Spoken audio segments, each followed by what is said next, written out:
I think the structure maybe allows, I think because it's a bit more playful and more imaginative in its, just in its mode for a lot of it, and that's the way that the movement's relating to the text a lot more, which is quite different to other stuff I've done. And I think maybe even within the actual thing there's a sort of sense of it being about thought and thinking, so actually that means that you're doing the thing that you're doing at the time, yeah.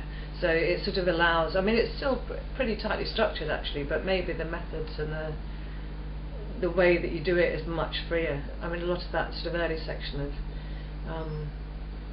even though I'm not saying it, they're still moves that I am thinking about Julie Walters or Vardy in Cruel Garden in 1972, or Anna Teresa, or a guy in the Newsagents. And so actually because because I've got images in my mind that I'm connecting those things with, or Bill Forsyth in a CD-ROM, I mean because they've all got very specific associations, I think then your imagination's working very strongly all the time. It's a bit like free association, I think.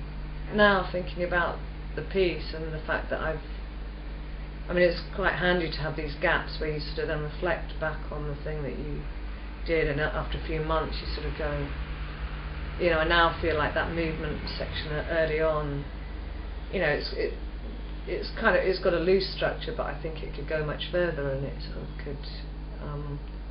could play around with its shape a lot more, and sort of the territories it goes into, and perhaps even play around with what it does with the audience a bit more and stuff.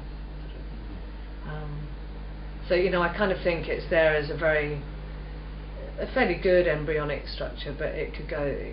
I could see how it could develop now, which is pull it and tease it in different ways. But what's nice is there's room for that, without actually altering the feeling of the piece. Actually.